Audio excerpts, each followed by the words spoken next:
네, 반갑습니다. 네, 방금 소개받은 대한사랑의 김승우입니다. 제가 진주를 참 어렵고 힘들게 왔습니다. 실은 제가 어제 광주에서 일이 좀 있어가지고 사람들 좀 만나다 보니까 금방 오후가 됐고, 그리고 이제 눈이 쏟아지기 시작하더라고요. 이제 폭설이 내리기 시작했는데, 그래도 이제 와야 되겠기에 제가 진주를 오는데, 광양 넘어서니까 그때부터는 또 전혀 눈이 내리질 않았어요. 그래서 이게 지역적으로 이렇게 굉장히 다르구나 이런 생각을 했는데, 진주를 생각하면서 제가 굉장히 즐거운 마음으로 왔습니다. 진주하면 한문으로 나갈 진짜, 나라 진짜잖아요. 그래서 화지 진께 할 때도 그 진짜인데 해서 진주에 이렇게 훌륭한 분들을 만나러 가는데 내가 중간에 뜻을 꺾으면 안 되지 이런 마음으로 이렇게 막 나와왔고요. 그 다음에 이제 진주하면 우리가 보석을 생각하잖아요. 보배 진짜. 네, 그래서 정말 진주같이 멋있는 참 영롱한 이런 분들을 또 만나러 가야지 하면서 가슴 설렜고요. 그리고 또 이제 참진자를 생각해. 참된 주인 해서 이따가 제가 이제 천부경이라든가 이런 말씀을 드릴 때 진짜 각자가 내 안에 있는 그 진을 회복하는 그런 주인공들이 있을 텐데, 이분들을 만나러 가는 것만큼 얼마나 가슴 설레겠는가, 이런 마음으로 제가 무사히 어젯밤에 도착을 해가지고서 오늘 여러분들 뵙게 되었습니다. 또 이렇게 젊은 우리 청소년들까지 와가지고 더없이 밝고 희망찬 미래를 내다보는 것 같고요. 그래서 변영로 시인의 시였던가요? 강낭 꽃보다 더 푸른, 그리고 또 양귀비 꽃보다 더 붉은 충성, 이런 건데요. 그래서 이 진주를 상징하는 그런 측면에서 제가 이렇게 서두를 담아봤습니다. 네, 오늘은 아까 들은 말씀처럼 추치원의 풍류정신과 난가 사상이라는 제목을 가지고서 얘기 보따리를 좀 풀어갈까 합니다. 지금 전 세계는 이걸로 해야죠. 네, 한류 열풍, 그게 아직 안 띄워졌어요?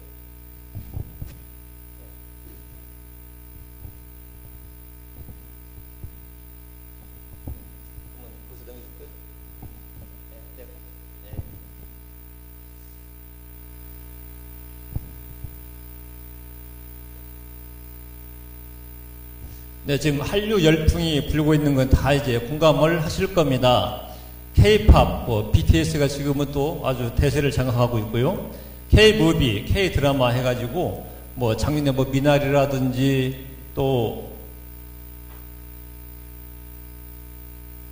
기생충이라는 영화가 있었죠. 그리고 또 K-드라마로는 지금, 오징어 게임하고, 또 지옥하고, 이게 또 단연코 전 세계를 휩쓸고 있지 않습니까? 이런 상황이면서 이제 의식주 문화까지 전 세계를 지금 이제 점령하고 있습니다.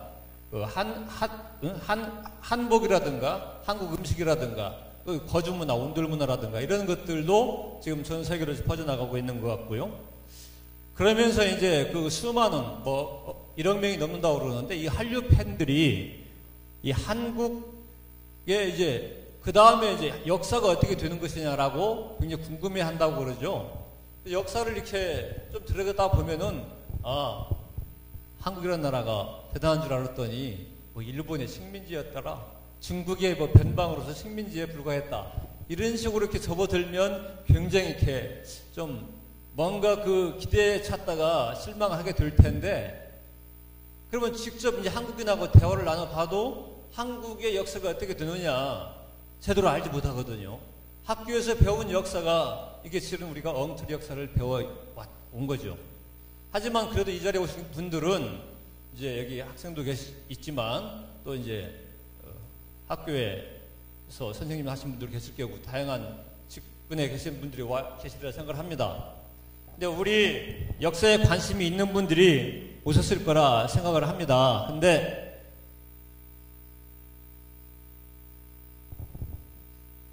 과연 이제 역사를 그동안 좀 이제 보셨다면 그 다음에 그 역사 정신, 우리 한민족의 역사의 혼은 무엇인가?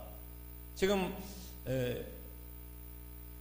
한류를 말씀드렸는데, 한류의 원류는 뭐냐? 원류. 그것은 바로 이 풍류에서 찾아보자 하는 거고요. 그럼 그 풍류가 무엇인가? 이걸 이렇게 난가 사상에서 찾아보고자. 그래야만이 우리가 그 정신, 우리의 그 혼을 제대로 인식하고 있을 때, 이제 타국의 친구들을 만나도 한마디 할 수 있다. 이런 생각이 들어서 오늘은 우리 한민족의 정신문화, 영성문화에 대해서 이해하는 그런 시간을 가져보고자 마련을 한 것입니다. 아이고, 제가 이제 두 개를 갖고 하다 보니까. 자, 그리고 오늘 드릴 말씀의 차례를 전해드리면, 먼저 그 삼국사기에 나와 있는 취치원의 난낭비서, 네, 이 부분을 처음 시작으로, 그리고 나서 이 난낭비서를 이해할 수 있는 그 문헌이 뭐냐? 아까 우리 지부장님이 소개한 바로 환단곡입니다. 그래서 오늘은 이 취치원의 난낭비서에 나와 있는 풍류와 환단곡의 만남, 이렇게 또 달리 말할 수도 있겠습니다. 그리고 이제 그 핵심이 뭐냐면은 삼수문화이고 삼신과 신교 삼랑에서 이 환단곡이 속에 나와 있는 이러한 내용들로 이렇게 풍류를 아주 풀어나갈 수 있고요. 그리고 이 이제 결정적인 그 문헌이 천부경과 삼일신고입니다. 그리고 이제 이 근대 또는 현대 역사의 새로운 출발점이라고 할 수 있는 바로 동학혁명.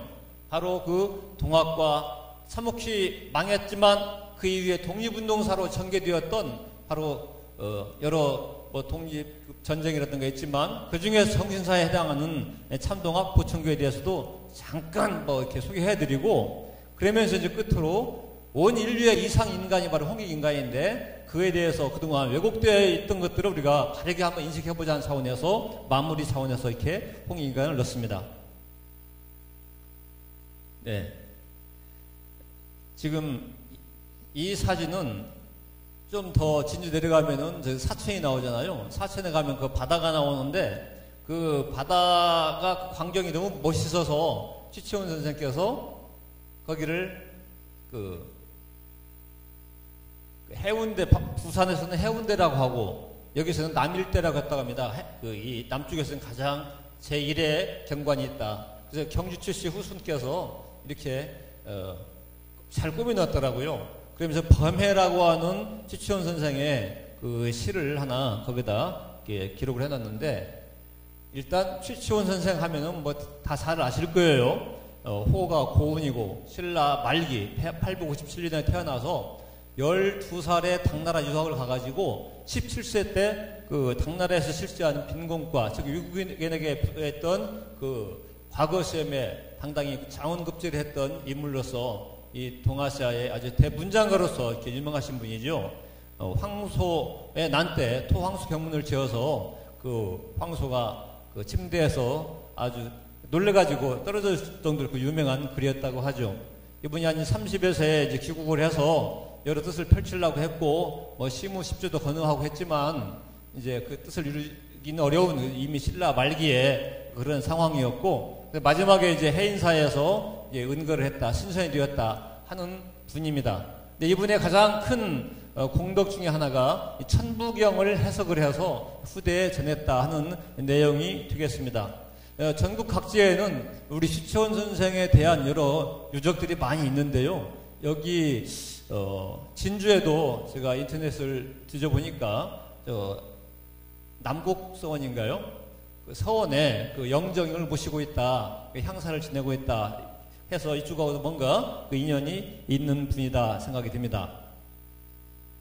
자, 범해라고 하는 그 시가 전해져 오는데요. 이렇게 배를 띄우는 것을 이제 범해라고 할 수 있는데, 이 시에서 뭐 다 보기보다도 두 번째 줄을 보면은 장풍 만리통, 긴 바람 만리 이렇게 통한다는 거하고, 마지막 장 보면은 오차 방선홍, 나는 또 신선 노인을 찾아간다, 이런 내용을 봤을 때 지금 우리가 풍류라고 하는 그러한 제목인데, 바로 풍류라는 주제를 가지고 말씀을 드리는데 여기서 이제 바람이 나오죠. 저는 이 취치원 선생의 이 존함, 이를 지자에다가 멀은 자 해서 그 먼 시원의 역사, 시원의 어떤 근원 세계에 대해서 알고자 하는 것이 있으며 더 멀리 영원한 미래의 어느 세계까지도 이분이 다다르고 싶은 그러한 꿈이 이 이름 속에 깃들어 있다. 제가 이렇게 생각을 해보면서 그래서 이게 긴 바람이 만리를 통해 있다 이런 부분이라든지 여기 1월이라든지 건곤이 나온 것 봤을 때 이분은 범상하게 그냥 이 세상에서의 삶으로서 이렇게 의식이 제한되어 있는 게 아니라 더 먼 영혼을 향한 어떤 그러한 꿈이 서려 있는 분이다 생각이 들었습니다. 그리고 신선이라는 것은 불멸의 그 어떤 생명체가 신선인데 그런 세계를 지향했던 그런 삶을 누렸던 분이 아니겠느냐 이렇게 생각을 해보면서 또 넘어가겠습니다. 자, 취치원 난낭비 서가 삼국사기 신라 본기 진흥왕 37년조에 나와 있는 구절인데요. 그래서 풍류라고 하는 내용이 나와 있는 바로 그런 구절이기 때문에 이에 대한 인용, 이에 대한 연구가 굉장히 많이 이루어지고 있습니다. 일단 이게 난랑, 이게 랑을 한번 이렇게 잘 기억해 두시고요. 랑. 우리가 뭐 신랑할 때 랑, 사내랑으로 이렇게 많이 쓰고 있고 또 화랑할 때 랑으로도 쓰고 있죠. 근데 이제 나는 또 뭐냐, 이게 난세 란자인데 난세. 난세라고 하는 것은 이제 삼신과 인간을 매개해주는 그러한 신조입니다. 신령스러운 새인데 이게 동양문화권에서는 이제 봉황이라든지 또 부엉이라든지 삼조고 이게 이제 이런 난세 역할을 하고 그러는데 그래서 그런 난랑이라고 하는 화랑의 이름이기도 하고 또 다른 측면에서는 이 삼신의 뜻을 이렇게 인간 생활 속에서 구현을 해낸 그러한 존재를 갖다가 또 난랑이라고도 얘기할 수 있겠다 이렇게 생각이 듭니다.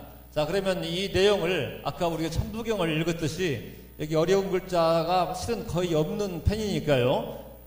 자, 한번 같이 한번 읽어보게요. 그냥 구규 현묘지도 왈풍류 설교지원 비상선사 신례 포함 3교 접화군생 차여 입즉효어가 출즉 충어국 노사구 지지야 처무이지사 행불언지교 주주사지 종이야 제약 막작 재선봉행 축건 태자지 화야. 네, 이게 몇 자냐면요 76, 76자입니다 76자인데 그 중에서 특히 여기 접화군생까지만 한다면 27자예요 27자만 제대로 한번 잘 오늘 토대로 이해해 보면 좋겠는데 한번 이제 간단하게 한번 먼저 그 내용을 한번 해석을 해 보겠습니다. 네. 나라에는 현묘한 도가 있으니 가로뒤 풍류라고 한다. 현묘지도가 풍류죠. 그런데 설교지원 그 가르침 또는 뭐 교를 베푼 교를 창설한 근원은 비상선사 선사의 상사에게 갖춰져 있다. 그리고 실은 신실로 실은 핵심은 삼교를 포함하고 있다. 포함 삼교죠. 접화군생 그러면서 이 군생 무리군자니까요. 무생명들을 접해서 화하는 거다. 화한다는 것이 뭐냐? 변화를 시킨다는 거죠. 교화를 통해서 감화를 통해서 교화를 시킨다. 궁극으로 뭐냐? 조화의 세계로 나아가게 한다. 저 이 생을 군생을 단순히 뭐 어떤 중생으로 생각하는 해석하는 분도 있지만 훨씬 그 지치현 선생의 생각으로 봤을 때는 인간과 자연과 만물과 그다음에 그 뭐 죽은 신명까지도 다 포함하지 않느냐라고 저는 생각하고 싶습니다. 그래서 이렇게 접화 군생이 바로 이 풍류 현묘지도의 하나의 그 어떤 지향점이 아니겠는가 이렇게 봐지고요. 이제 뒤에 있는 내용은 이제 유불신에 대한 내용인데 여기는 가효 국충 가정에서는 효도하고 나라에 대한 충성하는 그런 것은 노사구지 가르칩니다. 노사구는 노나라에서 사구벼슬 즉 도적을 맡았다 하니까 이건 사법부의 수장 뭐 검찰총장이나 그 법무부 장관 이게 공자를 가리키는 것입니다. 공자의 그 벼슬이 그거였잖아요. 그래서 공자의 가르침이다. 유교의 가르침, 육아의. 그 다음에 여기 무의, 함이 없이 일에 처하고 말 없는 가르침을 행하는 것은 주나라 주사의 가르침이다. 주나라 주사는 누구냐면은 이 주사는 도서관에서 일하는 관리라고 그러는데요. 이 노자를 얘기하는 겁니다. 노자가 도서관에서 일했던 사람인데, 그래서 노자의 도교 사상을 얘기하는 거고요. 그 다음에 제약막작, 모든 악을 지치 않고 모든 선을 받들어 행하는 것은 주권, 여기 이제 인도를 얘기하는 건데, 태자의 교화다. 이제 석가모니가 카빌라성의 왕자로 태어났지 않습니까? 그래서 주권 태자라고 표현을 한 것 같고요. 그래서 이건 이제 유불선에 대한 그 가르침 내용이 다 이 풍류 안에, 이 현묘지도 안에 포함되어 있는 것이다. 즉 유불선의 뿌리, 근원, 바탕, 시원이 바로 이 풍류다 하는 거죠. 그래서 지금 풍류라고 하면 일반적으로 풍류 가객 해서 노래도 한 그락 잘 뽑고 뭔가 악기도 하나 잘 다루고, 그 다음에 시와 서, 붓글씨라든지 한착 내리 긋고, 그 다음에 또 신체적으로도 아주 뭔가 멋이 있어야 되겠죠. 예. 이 정도로 이렇게 술도 좀 착 마시면서 이렇게 그런 어떤 멋진 사람 유형을 갖다가 풍류라고 보통 얘기하고 있지 않느냐 생각이 드는데, 이게 이제 굉장히 이제 세속적이고 인간적인 차원이지만 그걸 좀 더 품격 있는 원래의 근원에서의 그 풍월, 그 정신, 하늘 위로 좀 이렇게 올려보는 그런 시간을 갖고자 합니다.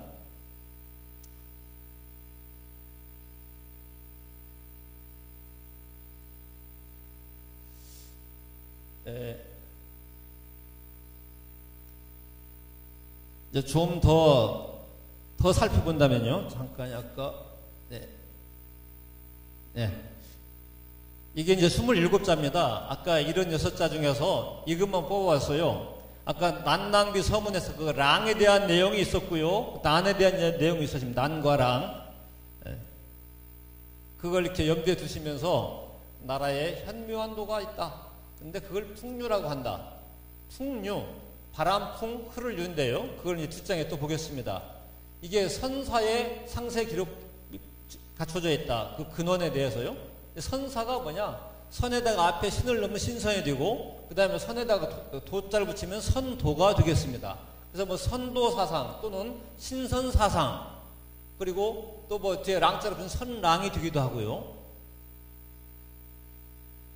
이 선사가 뭐냐에 대해서 이제 학자들은 김대문의 화랑세기를 얘기합니다. 이제 이 화랑세기는 김대문이 좀 이따 말씀드리겠습니다만은 화랑의 그 대표들을 32명에 대한 이야기, 풍월주들에 대한 이야기거든요. 풍월주. 네. 거기에 잘 기록되어 있다. 이건 32명이나 나오니까. 그리고 삼국사기에도 화랑세기에 나온단 말이에요. 화랑세기가. 그러니까 최초원은 이야기를 한 것이 아니냐라고 이렇게 얘기들 합니다. 그리고 이 포함 3교를 포함하고 있다고 그랬는데, 바로 한국에 어느 종교가 오던 다 그 모체, 우리의 뿌리 문화, 원형 문화가 있었기 때문에 어느 종교가 와도 다 이렇게 잘 되죠. 불교도 한 1000년, 유교도 500년, 기독교도 한 200년 동안 한국에 와서 화려한 꽃을 피우면서 나름대로 영향력을 끼치면서 이렇게 있었죠. 그리고 이제 접이라는 거, 모든 생명을 이렇게 접해서 이렇게 화하는 것이다. 그래서 이제 동학에서 이제 부활했다라고 이제 좀 보면 다 나오는데, 이러한 그 풍류 정신이 동학으로. 그래서 동학에서는 포와 접이라고 하는 그 조직체가 있잖아요. 접주라고 하지 않습니까? 아까 제가 진주할 때 그 진의 주인이 돼야 된다고 말씀드렸듯이, 접의 주, 접해야만이 그 사람을 바꾸는 거잖아요. 교화를 시키는 거 아니겠습니까? 그래서 포와 접이 바로 여기에서 나온 것이다 라고 이렇게 또 얘기를 하더라고요. 근데 이제 여기 김범부 선생이 있는데, 이분은 이 경주가 낳은 그 아주 기인이자 이인이라고 이렇게 칭송을 받는 분인데요. 이분이 1897년에 태어나서 1966년에 이렇게 삭구하신 분이세요. 경주가 낳은 3대 인물이라 한다면은 취치원 선생, 그 다음에 추재우 선생, 그 그리고 어떤 분은 이 김범부 선생을 얘기하더라고요. 이분은 이제 여러분 다 아시는, 여기 중학생도 할 텐데, 김동리 그 소설가, 이분의 형님이에요. 형님이시고, 또 그 서정주 시인의 또 스승이시고, 이분의 그 유손자가 부산대학교 김정곤 명예교수더라고요. 또 서울대 교수 중에도 명예교수지만 이분의 그 셋째 사유가 있고, 근데 아주 하루에 책을 30권씩 읽었답니다. 이분이 10분에 한 권씩 읽었다는 거예요. 그래서 한때 그 국회의원도 했었는데 부산에서 그분의 그 비서를 했던 분이 30권 읽을 때 자기는 한 권을 하루 종일 읽어가지고서 좀 궁금한 것을 좀 이렇게 여쭤봤더니 너무나 자세하게 상세하게 알고 있더래요. 그래서 10분을 읽지만 그 내용을 다 파악하는 그런 아주 천재였다라고 이렇게 기록에 제가 봤습니다. 근데 이제 이분이 바로 취치원 선생의 풍류정신에서 많이 이렇게 천착을 하셨고, 그 다음에 취재구론이라고는 책을 쓰면서 취재구 선생에 대해서 또 이렇게 많이 이렇게 연구를 하신 분인데, 이분이 뭐라고 이제 지적을 하시냐면은, 화랑 하면은 우리가 무사도를 많이 떠오르잖아요. 근데 이분은 세 가지로 얘기합니다. 제가 오늘 3수 가지고 많이 강조를 드리는데, 일단 꽃과 칼의 결합이다. 화랑 하면 이제 꽃화자잖아요.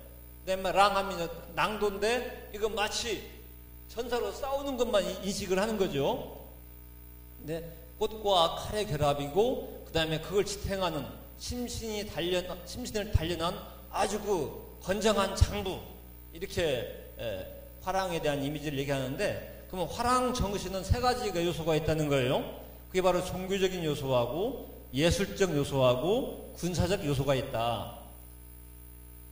그러면 상무 정신은 바로 이제 군사적인 요소가 되겠죠. 그 임전부투의 그 싸움의 정신. 그다음에 이제 예술적인 요소, 전국 산천을 돌아다니면서 거기서 이제 문무 심신을 단련했는데, 그때 이제 예술적인 요소.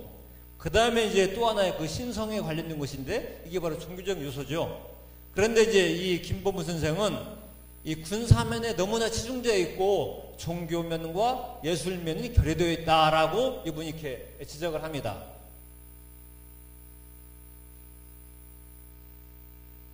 그러면서 이제 이분이 우리 한국 문화를 이렇게 많이 우리가 이제 공부를 해야 되고 인식을 해야 되는데, 이게 너무 그 논거 어떻게 그 증명을 해줄 거냐. 이게 이제 굉장히 약하잖아요. 지금 우리는 다 모든 사설을 다 불태워버리고 없애버렸고, 우리 고유의 사설을 간직하고 있으면은 다 목을 잘라버리는 그런 세상에 살았고, 그 다음에 대일 항쟁기 때 일본인들은 와가서 우리의 모든 사설을 또 다 걷어들여가지고 불태워버리고, 그러다 보니까 사설가 없어요. 근데 이제 그런 측면에서 최고의 당대 지식인이었던 김범부 선생은 오증론을 얘기했습니다. 어떻게 증거를 대느냐.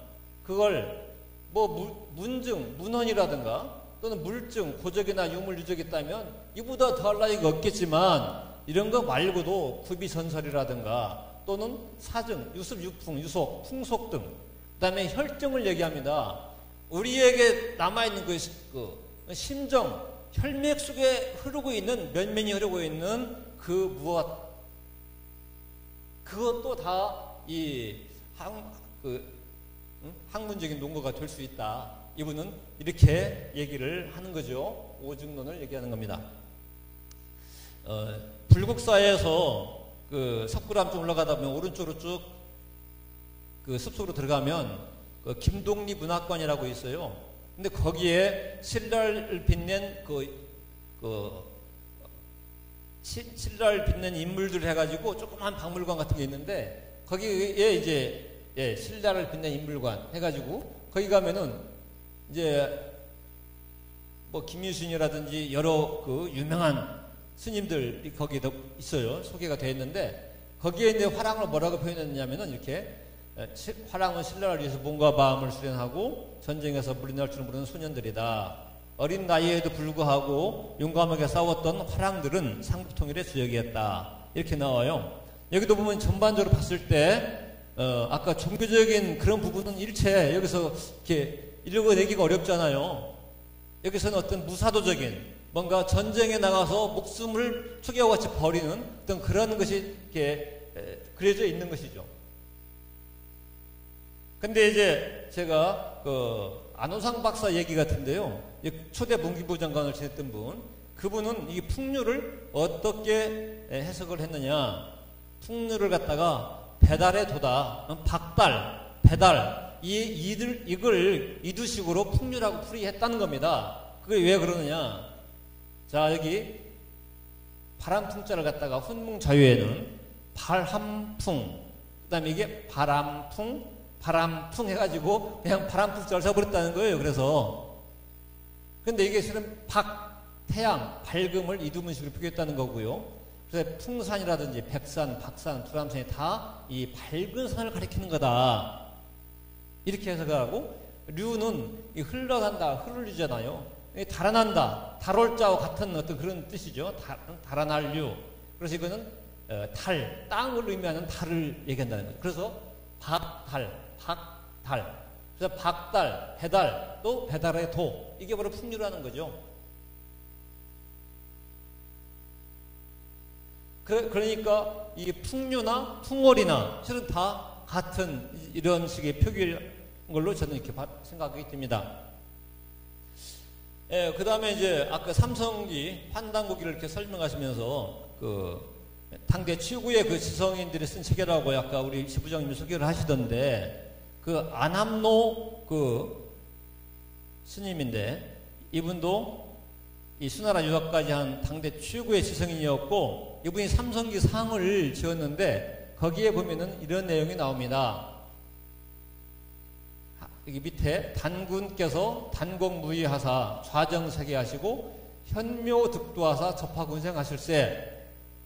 아까 이 현묘 지도가 있었는데 여기서는 이제 현묘득도라고 나오죠. 현묘한 도를 터득을 했다, 통했다 이런 얘기입니다. 그러면서 이제 접하군생은 똑같이 돼 있어요. 네.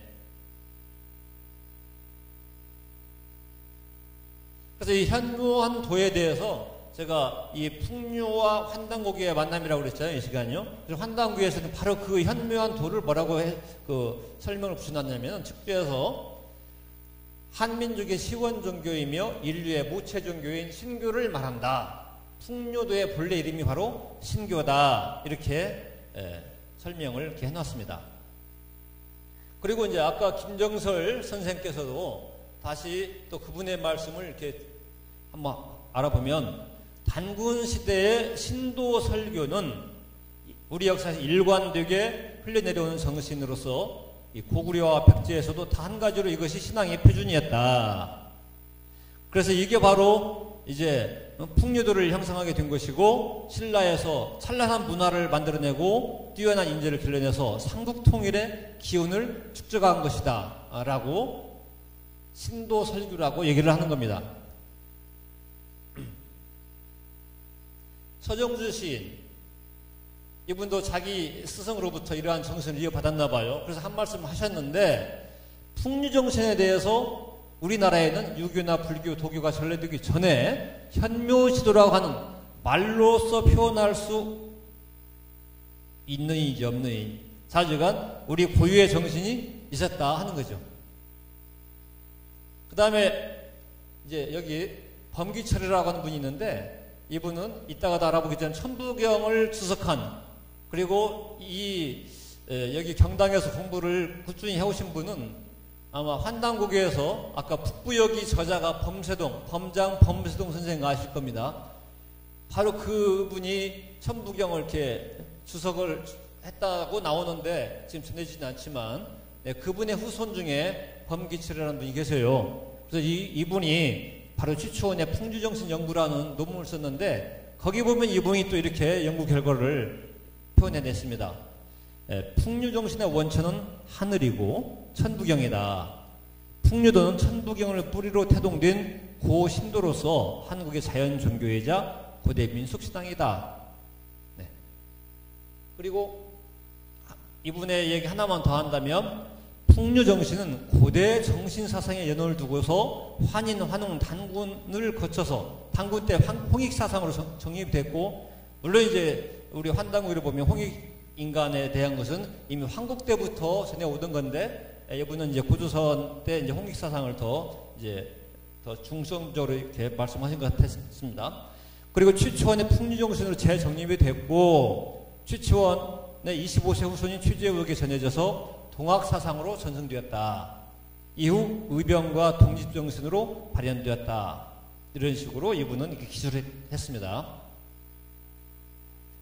자, 아까 제가 말씀드린 그 화랑세계가 있는데요. 그 서문에 이렇게 되어 있습니다. 화랑은 신선도를 닦는 사람이다. 우리나라에서 신궁을 받들고 하늘의 대제를 행한다. 이제 아까 그 무사로서의 그 화랑하고 이 내용하고 보면 상당히 이미지가 좀 달라지죠? 네. 여기 한문으로 이렇게 됐어요. 화랑자, 선도야, 아국, 봉신궁, 행, 대제, 우천. 자, 그 다음에 또 하나만 더 보자면요. 옛날에 선도는 단지 신을 받는 일을 주로 하였다. 이렇게 나온단 말이에요. 지금 이 화랑세계에 대해서도 이 강단사학에서는 이걸 유서라고 대부분 얘기하고, 특히 노태동 교수가, 반면에 또 서강대 이조국 교수님은 이걸 번역을 하시면서 노태동 교수가 그 유서라고 주장했던 내용들은 바로 그렇기 때문에 이건 진서임에 틀림이 없을 거다라고 그렇게 또 열띤 토론 속에서 이분은 직접 이 책을 번역을 하면서 이 가치를 갖다가 최대화시켰습니다. 그 박창화 선생이 이걸 필사본을 이제 번역한 거잖아요. 근데 이제 그 박창화 선생은 일본에서 일본 그 황실에 있는 그 도서관에서 근무를 했던 분이기 때문에 거기서 그런 책들을 봤을 수가 있는 거라고 저는 생각하거든요. 거기에는 분명 원본이 있을 것이다. 이렇게 짐작을 해볼 수가 있는 겁니다. 그래서 바로 거기에 이렇게 선도는 신을 받던 일을 주로 했다고 하는 이런 측면에서 우리가 이해를 해봐야 되겠다. 그래서 이제 선맥을 이은 그 인물들을 보면은 고구려 시대 때 을지문덕 장군을 비롯해서 연개소문, 그리고 이제 신라의 김유신, 우륵 의상대사, 원효대사, 고려시대 강감천 장군, 그리고 이제 조선의 김시습, 정북창, 이지함 그 이맥 후손인데요. 그 저기 한산이시잖아요. 한산, 충청도 한산에 지금 서천에 그 한산이 있는데, 그리고 곽재우, 권국중, 그 외에도 이름 없는 많은 그 시에선 천선들이 바로 이 선맥을 이은 인물들이다 하고요. 자, 이제 이 정도 해서 그 풍류는 풍월, 현묘지도, 이건 바로 이게 그 신교 또는 신도, 선도, 신선사상, 바로 신을 섬긴 사람들이 바로 화랑이었다. 이런 내용을 이렇게 살펴봤고요. 다음은 우리의 그 의식 속에 녹아있는, 우리 생활 속에 남아있는 그런 삼수문화를 한번 살펴보도록 하겠습니다. 네, 이게 삼조고인데요. 삼조고는 바로 그 삼신과 인간계를 오가면서 그 삼신의 뜻을 전달하는 그러한 신조라고 말씀을 아까도 드렸고요. 삼조고가. 자, 사람이 태어남과 또 죽음, 이보다 더 극적인 순간은 없잖아요. 그래서 이게 하나의 문화 속에서 어떻게 자리 잡고 있는가.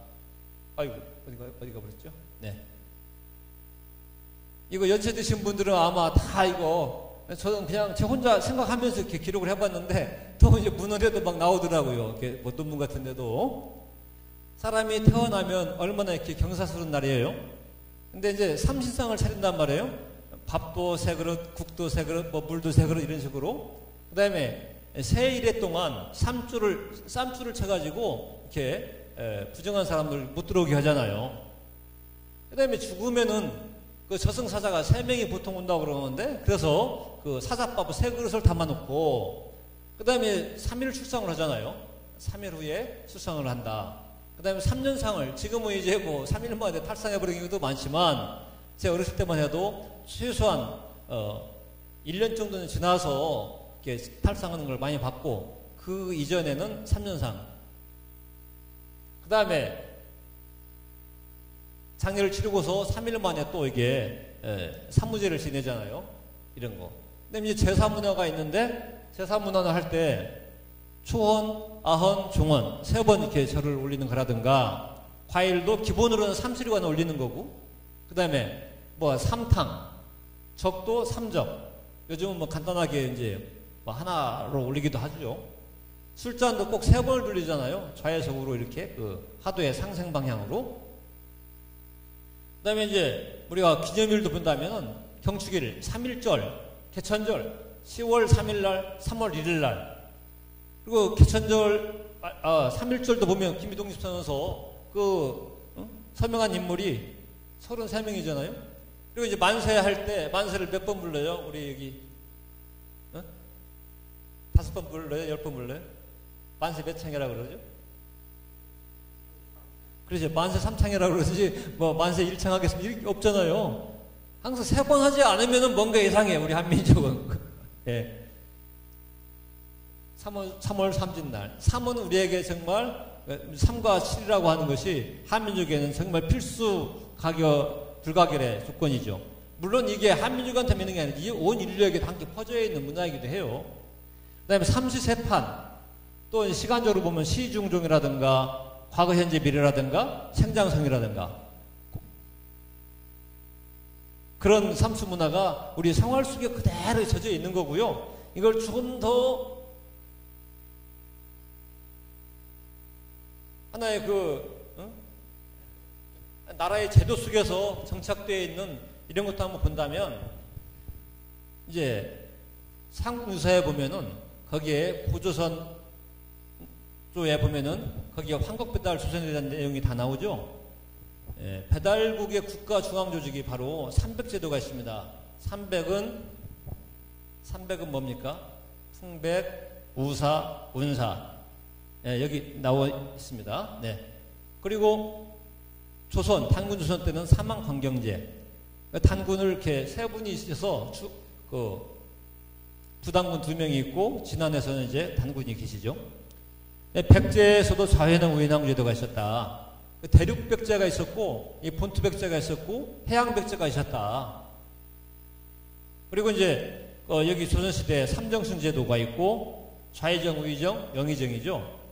현대 지금 민주주의는 전 세계가 다 상권 분립해서 입법, 사법, 행정으로 이렇게 나눠서 하고 등등 이게 삼수 문화가 그대로 제도적으로 정착이 돼가지고서 지금까지도 이렇게 흘러오고 있다는 겁니다. 여기 뭐 홍산 문화도 나오는데요. 홍산 문화에도 재단이 이게 3단으로 되어 있거든요. 이게 3층으로.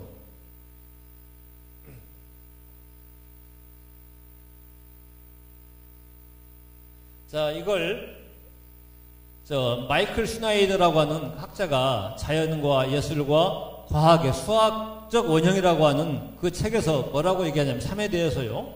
네. 셋은 포용하는 종합을 통해서 일체성과 완전성을 선언한다. 신성한 삼위일체의 상징으로서 삼각형은 거의 모든 종교적 전통에 스며들어 있다.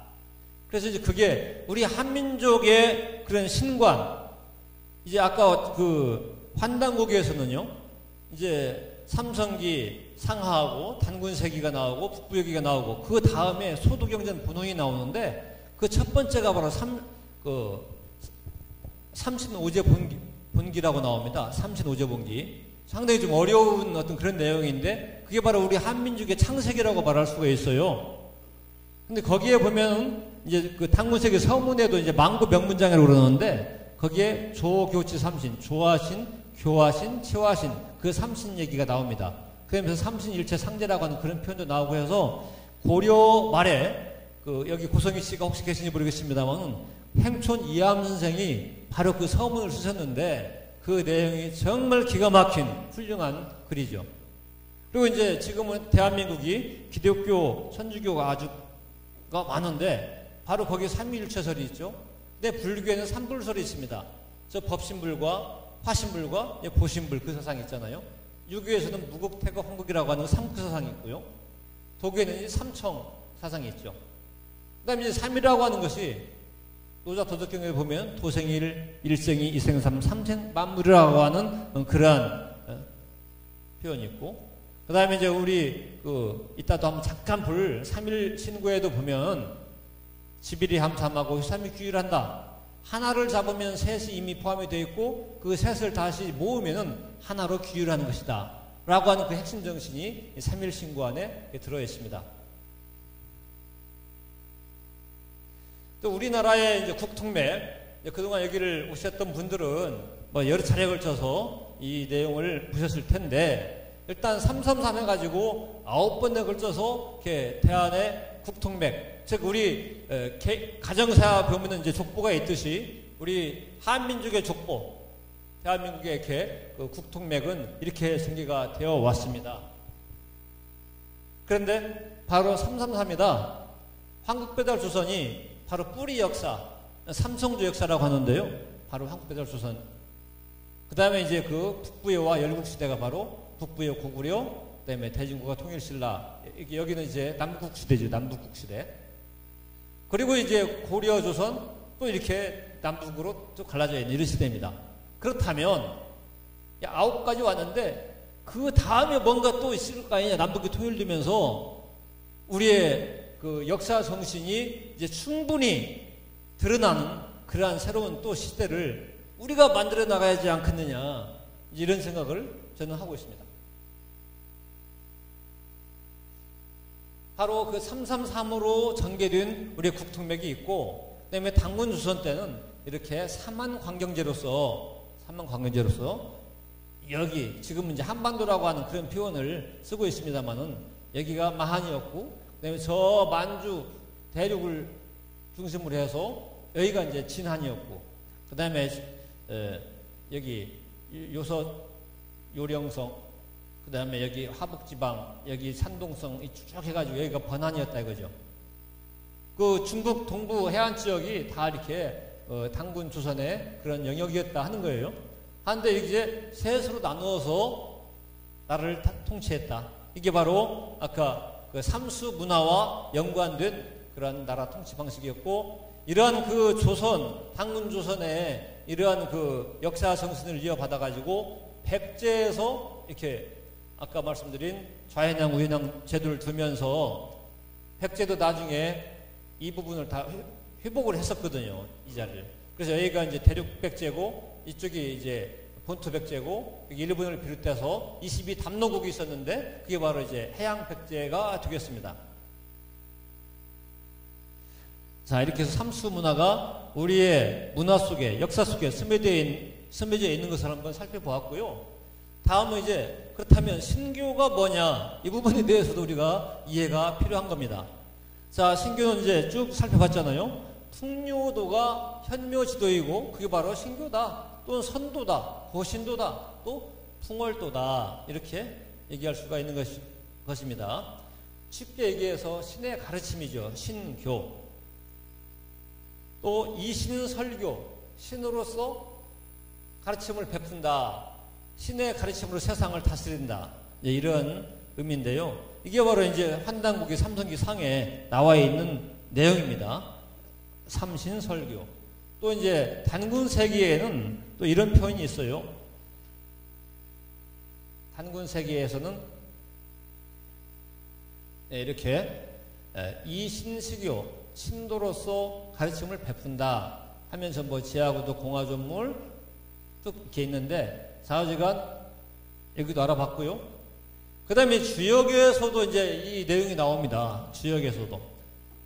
한국의 지성인들이 뭐 육을 쓰는 거, 어느 거라도 다 뭔가 알고 싶어 하잖아요. 그럼 탐구 욕구가 많이 있더라고요. 은퇴하고서도 가만히 노는 분들이 많지 않아요. 공부하는 분들 제가 많이 봤습니다. 여기저기 다니면서. 근데 이게 이제 주역에 보면은 20번째 궤잖아요. 풍지관괴. 성인은 이 신도설교라. 신도로서 이 가르침을 베푼다, 교화를 베푼다, 이 내용인데, 그 주역은 이제 태호 복귀시로부터 8기로 시작해가지고 그 다음에 이제 주나라 문왕 무왕을 거쳐서 공자 때 갖다 완성된 거잖아요. 그렇다면은 이 공자가 쓴 말일 거예요. 이게 그 주역 단전에 나오는 거니까. 그렇다면 한군 조선지에 있었던 그런 신교 문화를 거기서도 이렇게 받아가가지고서 이런 것을 썼다라고 말할 수 있는 거죠. 자, 관이라고 하는 것이 뭡니까? 이게 위에 있는 게 상괴, 학괴에서 보면 이게 오손풍, 풍이거든요, 이게.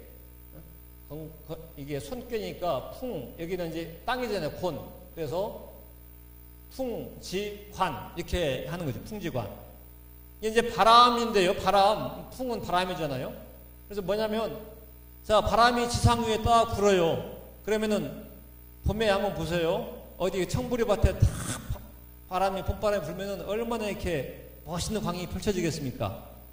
이게 쫙 푸른 보리가 이렇게 쫙 이렇게 왔다 갔다 할 거 아니에요? 아, 그러면은 바람이 보입니까? 안 보입니까? 예? 보이지 않지만, 아, 저 바람결에, 저 바람의 숨결을 따라서 이렇게 이 푸른 보리가 이렇게 쫙 눕혀졌다가 세워졌다 하는구나. 뭔가 부드러운 바람을 볼 수 있잖아요. 바람이 없지만 바람을 보는 거죠. 볼관짝.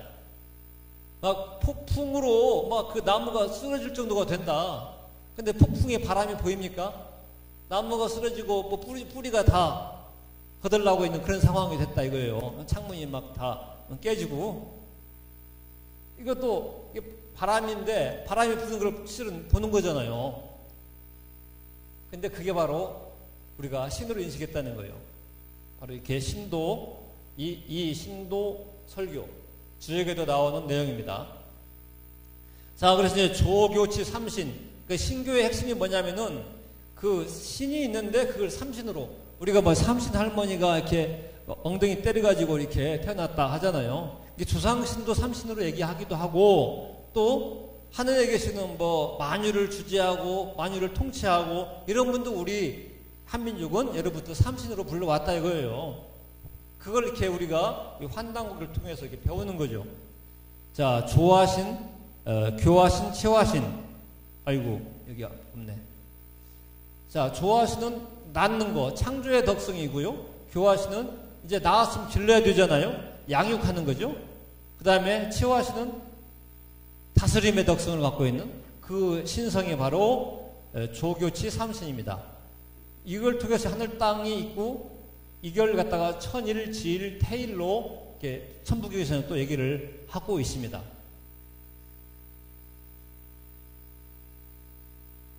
자, 그래서 우리 한민족에 있어서 가장 특히 환단고기를 읽을 때 3대 주제가 뭐냐면은 이 세 가지가 뭐냐면은 하늘에는 삼신, 땅에는 삼한, 그리고 사람에게는 삼진이 있다. 이게 이제 가장 핵심입니다, 이게. 그래서 삼신의 뜻을 구현하기 위해서 세상에서는 삼한으로 다스렸다는 거, 셋으로 나누어서. 그리고 네 몸 안에 삼진이 있다. 이따 말씀드릴 성명정의예요. 본성, 이 학생은 본성이 착해요 할 때 그 성. 그 다음에 목숨, 명. 그 다음에 정기할 때 정. 성명정 그 삼신이 바로 이 조교치 삼신에서 그대로 나한테 인간한테 와 있다는 거죠. 그러니까 그런 신성이나 광명이 인간 누구에게나 다 갖다 이거예요. 갖고 있다 이거예요. 그걸 회복하는 인간이 되자고 하는 것이 바로 홍익인간이고, 그것이 바로 이제 신선이고, 그게 바로 태일이고, 그런 거죠. 알고 보면 간단한데, 그러나 이 과정을 이해한다는 것은, 체득되는 것은 좀 시간이 걸리더라고요. 저도 이런 문화를 접한 것은 20대였는데, 이렇게 60대가 되어버렸어요. 제가 환단고기를 25살에 처음 만났었거든요. 자, 그럼 일신과 삼신이 있는데, 삼신, 일신은 일은 드러나지를 못해요. 드러나지를 않습니다. 그리고 이제 드러날 때는 일신의 자기 현현이라고 해야 되나요? 천부경에서 이제 그게 나오는데, 그래서 이렇게 삼신으로 드러나는 것이다. 그래서 한민족은 태고 이래로 우주의 주물주 하느님을 삼신이라고 불렀다 하는 점을 우리가 잘 인식하고 있으면은 아주 앞으로 이제 행복해집니다. 자, 그러면 아까 랑에 대해서 우리가 막 아리랑 할 때도 랑이 나오고, 신랑 신발 할 때도 랑이 나오는데, 화랑 할 때도 랑인데, 또 아까 난랑, 하나의 화랑의 어떤 누군가가 이제 난랑이 있었나 봐요. 그래서 그 랑이 뭐냐? 네, 앞에 3을 붙여주고 또 삼시를 붙여주고 했을 때 이제 그 랑을 이해할 수가 있습니다. 자, 환단고기에 보면은요, 이렇게 나와요. 삼랑 본 배달신 역세습 삼신 호수지광이다. 삼랑은 본래 배달의 신하이며 삼신을 수호하는 관직을 세습하였다. 신시본기 태백일세에는 8책이 나오는데 그 중에서 이제 신시 즉 배달국에 대해서 나오고 있는 거기에 이 삼랑이란 말이 이렇게 나온다 이 말이에요. 근데 이제 삼시랑한 말도 또 나옵니다. 삼시랑은 여기는 이제 여기처럼 삼신 호수지관 이거하고 연관되어 있죠. 삼신을 모시는 랑이라고 이거죠. 근데 이게 일본의 그 문화가 그대로 가가지고서 일본에서는 모실 숫자 하나만 딱 써놓고 읽기는 뭐라고 읽느냐? 사무라이 이렇게 읽습니다. 사무라이. 그러니까 삼랑 하면은 우리 한글만 갖고 따지자고요. 그러면 사무라이 되지 않습니까? 그러니까 이제 시만 남고 이 삼과 랑은 사라졌는데 읽을 때는 사무라이 이렇게 읽는 말이에요. 일본의 텔레비에서도 그렇게 나오는 걸 제가 봤어요. 이게 이제 하나의 무사로서 이렇게 남아있죠. 실은 원래는 이렇게 삼신을 수호하는 그러한 관리였는데 이제 제사장이라고도 해야 될 수 있겠고요. 그리고 이제 강화도를 가면은요 삼랑성이 쫙 있어요. 근데 그 중에 이제 정몽적인데 이게 2월달 금년 2월에 제가 찍은 겁니다. 강화도 삼랑성이 있습니다. 그럼 그런 유적이 남아 있는 거죠. 당군 조선 초기 당군이 왕자를 보내서 쌓았다라고 그 기록에 이렇게 나와 있거든요. 그 다음에 이제 또 뭘 우리가 이해해야 되냐면은 고조선 삼한시대 자치제도가 있었는데 그때 소도가 있었고 경당이 있었다 하는 겁니다. 소도와 경당. 이제 역사 시간에 아마 소도란 말은 조금 들어봤을 거예요. 소도. 그래서 소도는 삼신께 제사를 지내는 그러한 성스러운 땅이 소도입니다. 소라는 것은 이렇게 진주 소씨도 있고 그러는데 사실은 소생한다, 부활한다 이게 이제 소잖아요. 도는 터, 땅, 성스러운 땅이에요. 그리고 거기 옆에는 경당을 두어서 이게 공부를 하는 데인데 그 이제 미혼 자제들한테 공부를 시켰다 하는 겁니다. 근데 이제 계율이 있었는데 그 계율이 뭐냐? 충효, 신용인 오상지도다. 오상지도.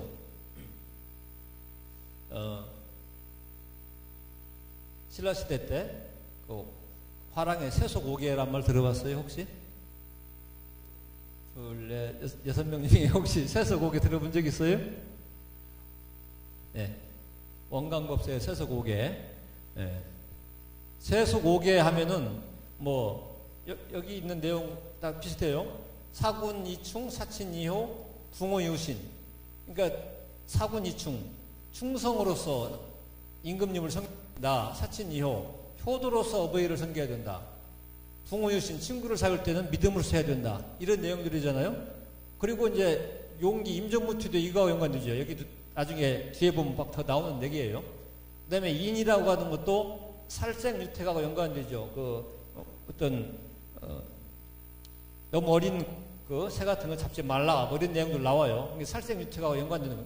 그래서 이런 오상 지도를 이제 다시 복원시킨 것이 세속오계다. 원래 있던 걸 가지고 얘기한 것이지 처음 이렇게 만들어낸 게 아니다는 거죠. 그 다음에 이제 미원 자제로 하여금 사물을 강습을 시켰는데 그 내용이 뭐냐? 독서, 습사, 치마, 예절, 가학, 건박 또는 겸해서 검술이었다. 이게 바로 유계의 종류인데 바로 육아에서 말하는 예악시어 사수 유계가 있잖아요. 네. 그게 바로 이렇게 당군 조선 때 이렇게 있었던 것을 그 문화를 이렇게 육아에서 전해받은 것이다. 이렇게 말할 수가 있는 거고 이것은 삼신오제분기에 나와 있는 내용을 제가 전해드렸습니다. 그래서 바로 소도는 아까 말씀드린 그 삼신께 제사를 지내던 그 제천 장소였고, 그 다음에 그 옆에는 반드시 경당을 세워서 미혼 자제들을 공부를 시켰다는 겁니다. 그래서 인류의 역사 문화는 모두 소도에서 나왔다. 그리고 이제 경당에서 배우는 그 학동들을 갖다가 뭐라고 불렀느냐?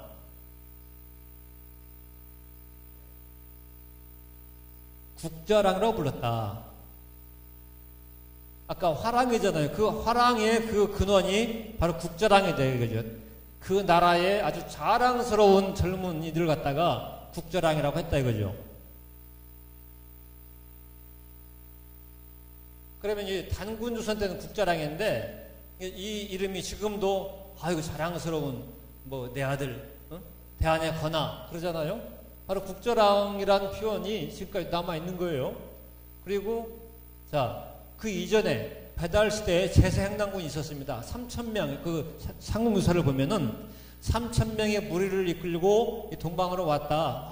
환웅께서 그 3,000명이 바로 제세행당 세상을 구제하는 핵심이 되는 랑이다 이거 랑 핵랑 그게 바로 삼랑이라는 거죠. 삼랑.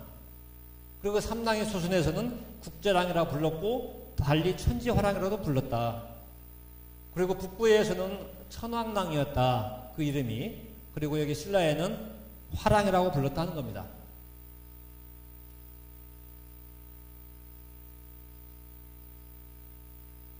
그리고 그 원하는 여랑을 말하는 거고 남자는 화랑이라고 하는데 천왕랑이라고도 불렀다. 이런 말도 그 삼신오제본기에 그대로 이렇게 나와 있는 내용을 이렇게 전해드립니다. 자, 그래서 천지화를 꽂는 국자랑 이 당군주선 때요. 이걸 천지화랑이라고도 하고 왜냐하면 이런 꽃을 아마 무궁화꽃 이렇게 꽂아줬나 봐요. 조선시대에도 그래서 이렇게 그 어사화가 있잖아요. 과거 시험에 급제를 했을 때. 그래서 이게 바로 신라 화랑이다.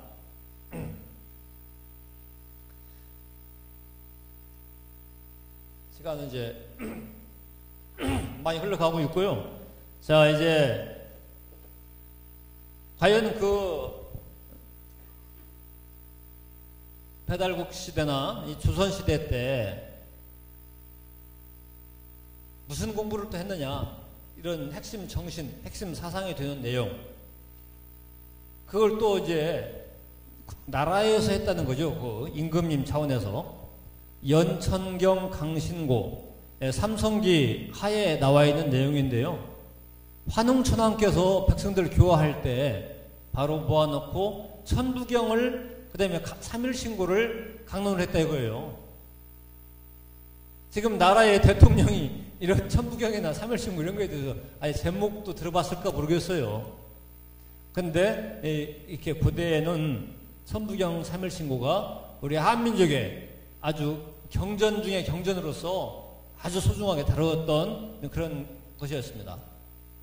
그 다음에 그 당군 세계에도 보면은 11세 도예당군 때 논경연고라 해서 직접 당군께서 큰 축제를 지내고 나서, 그러니까 이제 대천제를 지내고 나서 저녁에는 이렇게 직접 이렇게 천부경하고 이렇게 삼일신고를 논하고 강연했다.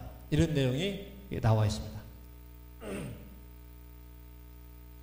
자, 그래서 이 한국의 영성문화의 상징인 그 한국혼, 고유의 역사 정신, 그건 뭐냐? 이게 좀 궁금하지 않겠는가 생각하거든요.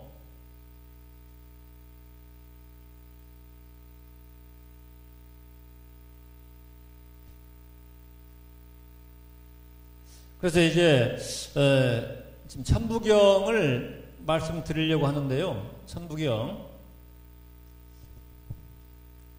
혹시 이 학생들 많이 봤을 것 같은 넷플릭스에서 오징어 게임 봤어요? 다 봤어요? 네. 거기 보면은 그 또한 상징이 뭐였죠? 원방각이죠? 예. 바로 이 원방각이 천부경 문화예요.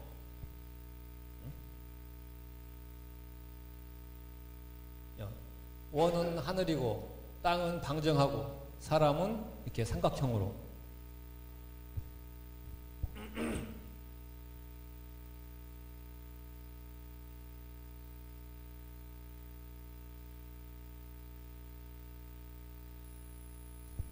환단곡에 보면 바로 이러한 내용들이 딱 실려 있어서 이거 정말 이건 환단곡에는 이창구 박사 얘기로는 하늘이 신이 내린 선물이다 이렇게 얘기를 하는데 정말 하늘이 내려준 보서다, 보물이 된 책이다, 보물이 된 글이다 이렇게 말할 수 있거든요. 여기에 우리가 정말 알고자 하는 그러한 귀중한 내용들이 다 담겨 있어요. 다른 데서는 볼 수 없는 내용들이.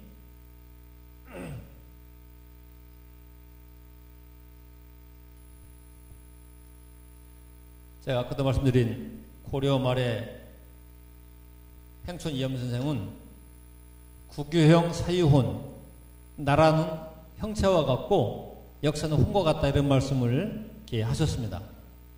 자, 우리 인체에서도 나를 지배하는 것이 내 몸뚱입니까? 내 정신입니까? 뭐겠어요? 예, 바로 정신이죠. 그래서 정신 일도 하사불성 이런 말도 있는데 한 국가도 그 역사는 바로 혼이다 이거예요. 역사가 혼이다. 그럼 한 나라가 있으면은 그 민족 혼이 있을 거 아니에요. 그 정신, 혼 그걸 갖다가 우리는 천부경을 통해서 이게 확인해 볼 수 있다 이것이죠. 아까 우리가 이걸 읽었습니다. 읽었는데 이제 다시 한번 이거 한번 읽어보실까요? 같이 저만 안 읽고 한번 같이 읽을까요? 시작. 일시 무시일.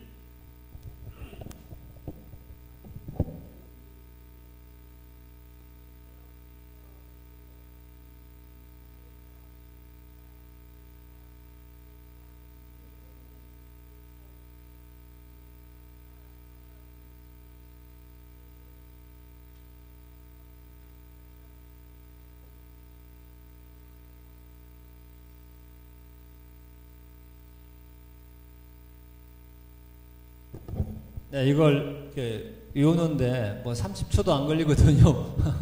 그래서 이걸 읽으시면 아주 정말 몸도 건강, 마음도 건강, 그리고 내 의식이 아주 명화가 돼가지고서 미래가 아주 잘 풀리게 됩니다. 그리고 이제 우리 역사를 아는 데 있어서도 굉장히 이렇게 큰 도움이 돼요. 이 천부경을 제대로 알면 뭐 연세가 들면 막 주역과 공부하고 싶을 텐데 하도와 낙서, 복귀팔괴, 문왕팔괴 이런 모든 것이 원전이 바로 이렇게 천부경입니다. 그 다음에 이제 뭐 종교적으로 유교, 불교, 기독교 뭐 모든 종교를 알고 싶을 때 신학의 원전이 바로 또 천부경입니다. 그 다음에 또 내가 수행을 통해서 내 건강도 회복을 하고 또 뭔가 좀 더 나도 그 신선체로 바꿔야 되겠다. 그래서 수행 문화의 근원도 바로 이 천부경입니다. 인류 모든 문화의 뿌리가 바로 이 천부경이기 때문에 천부경에 대한 바른 이해와 인식을 하게 되면은 정말 행복한 미래가 열린다. 희망의 새 역사, 새 인생이 열린다. 이런 말씀을 전해드리는데 제가 이렇게 준비한 내용이 많이 있지만 그걸 제가 충분히 설명을 다 못할 것 같아서 그냥 이 한 장만 딱 놓고 해야 시간을 빨리 해서 끝내지 제가 이 설명할 내용들 많이 있어요. 그래서 그 부분들은 그냥 이제 이걸 해놓고 나서 간단히 짚고 그 다음 단계로 넘어가도록 하겠습니다.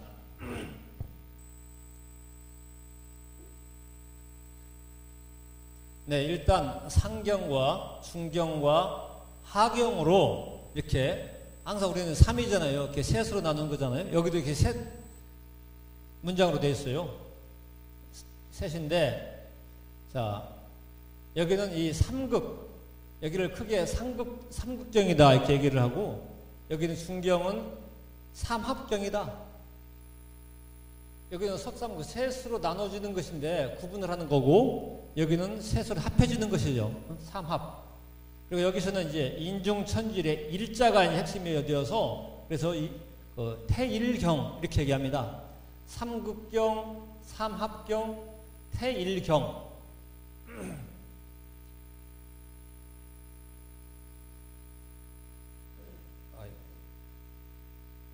죄송합니다.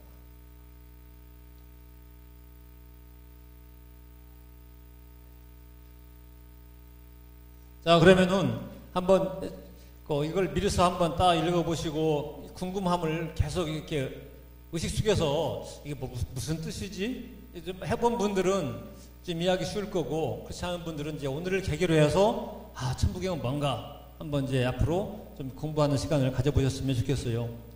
천부라는 말 그 자체로 하늘법이다, 천부 이렇게 얘기할 수도 있고요. 또 천부 하면은 어떤 암호문이다, 우리가 뭐 부호, 암호 이렇게 하니까요. 하늘 암호문을 이렇게 푸는 거예요. 근데 여기는 숫자가 31자가 들어있습니다. 수로서 1에서 10까지 수인데 1, 2, 3이 이제 대부분을 차지해요. 3이 가장 많습니다. 1이 가장 많고 그 다음에 3이 있고요. 11개, 3이 8개. 자, 이제 보겠습니다. 제 상경.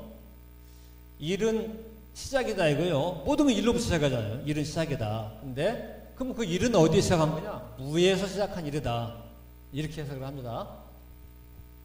근데 여기서 천지인이 나오는 것이기 때문에 아까 우리가 삼신을 배웠잖아요. 일신과 삼신. 그럼 여기도 신이다, 또 뭐 하늘이다, 도다 이렇게 일자를 붙일 수 있는데 일신이 그대로 드러나려면 3이 돼야 된다는 거죠. 그래서 그 3이 뭐냐? 훅. 이거 나눌 숫자거든요. 여기 나무목 옆에다가 도끼로 이렇게 쪼개는 거잖아요. 그래서 3극으로 나누어진다. 1이. 그게 뭐냐면은 천지인이다 이거예요. 궁극자. 3가지 궁극자가 있는데 그게 바로 하늘, 땅, 사람이라는 거죠. 근데 이렇게 하나가 셋으로 나누어져도 무진본, 그 근본은 다음이 없다. 그 신이 갖고 있는 어떤 광명, 지혜, 무한 에너지 그 부분은 더하거나 덜하지 않는다 이거죠. 그 우주의 그 영원성, 항존성이 여기에 담겨 있는 거죠. 불교에서 말하는 부증불강 하는 내용들이 이것입니다.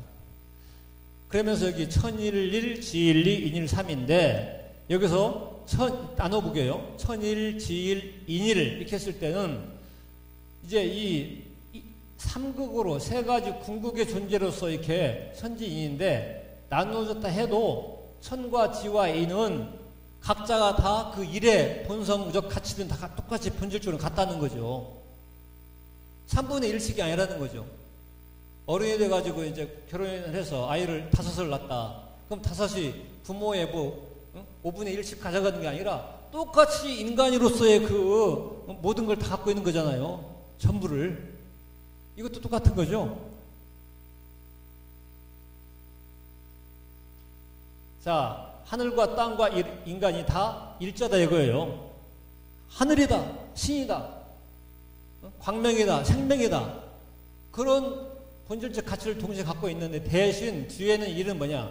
하늘은 1이고 땅이 2고 사람이 3이다. 이것은 이제 그 실제 작용할 때 있어서만큼은 하늘이 1이죠. 그리고 그 모든 수의 근원이 1이잖아요. 그 다음에 2는 음수의 근원, 2, 4, 6, 8, 10 해가지고 그 근원이 2가 되고 3은 1과 2가 더해서 3이 되는 겁니다. 그래서 우리 한민족은 예로부터 천부지모, 하늘을 아버지, 땅은 어머니를 삼아가지고 천지 부모의 소생이 바로 인간이다. 그래서 1 더하기 2 하면 3이 나오잖아요. 바로 해서 인간은 3이다 하는 겁니다. 아까 원만각에서 하늘은 이렇게 둥글잖아요. 뭐가 없어요. 원만, 원흉무예해. 그래서 원이고, 땅은 방정합니다. 그 어머니의 정신이 바로 그런 방정한 땅의 정신이고, 그래서 만물을 갖다가 다 하늘의 기운 받아가지고서 이렇게 자라게 하는 그러한 덕성이 바로 땅이 갖고 있죠. 사람은 천지 부모의 정신을 그대로 받아서 그대로 이루어내는, 천지의 꿈을 이루어내는 주인공이기 때문에 인일이지만 여기 갖다가 태일이라고 한다라고 이렇게 이제 기록에 되어 있습니다. 이렇게 우리한테 알려주는 거예요. 그래서 사람은 넘버 3예요. 셋, 하나, 둘, 셋이지만 셋에서 이제 토생일, 일생, 이생, 삼생 만물이잖아요. 영어로도 세팅이라고 하잖아요. 이제 세팅이 돼야 되거든요. 그게 바로 셋에서 우리 셋하고 영어에 세팅하고 이렇게 연결해서 한번 볼 수가 있는 거죠. 자, 그래서 이렇게 천지인에 대한 내용이 나오면서 일적 십거가 나옵니다. 일적 십거. 그거 뭐냐? 1에서부터 이제 2, 3, 4, 5, 6, 7, 8, 9 쫙 이렇게 펼쳐나가는 거예요. 이 세상 우주 만유가. 그러면서 이제 10에 가서는 새로운 전기점을 맞이하는 겁니다. 예. 우리가 바둑도 9단까지 있잖아요. 저 사람은, 정치 9단이다. 이런 말 하잖아요. 10단이라는 말 쓰지 않습니까? 10은 이미 하느님의 경지예요. 이미 완성, 통일, 성숙을 얘기하는 겁니다. 뭐 우주로 말한다면은 한 해가 봄, 여름이 있었다면 이제 가을에는 모든 것이 다 이제 성숙을 하는 그러한 그 가을 계절을 얘기하는 것이 또 10으로서도 표현할 수 있는 그러한 것인데 여기서 일적 십거는 우리의 국통맥으로 본다면 아까 9번 쫙 나라님이 바뀌면서 지내오다가 그 다음에 세상에 온다면 그때를 갖다가 우리가 이렇게 15세계로 1에서 쭉 쌓여가가지고서 10으로 커가는 이러한 것을 볼 수가 있고 무게화살은 뭐냐? 다함이 없는 조화의 삶이다. 이거 뭐 이해하기 힘들잖아요. 근데 이게 모든 것은 다 삶에 보이지 않는 손길에 의해서 이렇게 일어나는 것이다. 이제 제 영어로 번역된 것도 이렇게 있는데 뒤에 있는 겁니다. 이렇게 이해하시면 되겠습니다. 모든 것은 이렇게 삼수, 즉 보이지 않는 삼신의 손길이다 생각하시면 되겠고요. 자, 그럼 중경으로 넘어간다면 여기는 이제 삼합이 강조가 된다고 그랬잖아요. 천인삼, 지이삼, 인삼인데 아까 고유의 천지인이 있는데 이게 이제 하늘에서는 음양으로 작동하고 땅도 음양으로 사람도 음양으로 해가지고서 이렇게 하늘은 1월 해와 달, 땅은 어떤 물과 불 또는 뭐 바다와 육지 이렇게 음양으로, 사람은 남자와 여자 또 내 몸 안에 그 신장과 심장 이 수화의 순환에 의해서 이게 삶을 유지해 나가는 거죠. 뒤에 3은 뭐냐? 항상 이게 3이 이렇게 중심에 있듯이 여기서도 그 연장선상에서 이 3의 그 중요성을, 3의 보이지 않는 조화를 결코 잊지 말아라. 항상 함께 있다. 바탕에 있다. 이걸 갖다가 강조하고 있는 것이다. 할 수 있고요. 그 다음에 대삼합육이다. 아까는 셋으로 나눠졌는데 다시 대삼, 큰 3이 합해져가지고 6이 된다는 겁니다. 이게 대단히 중요하거든요. 전체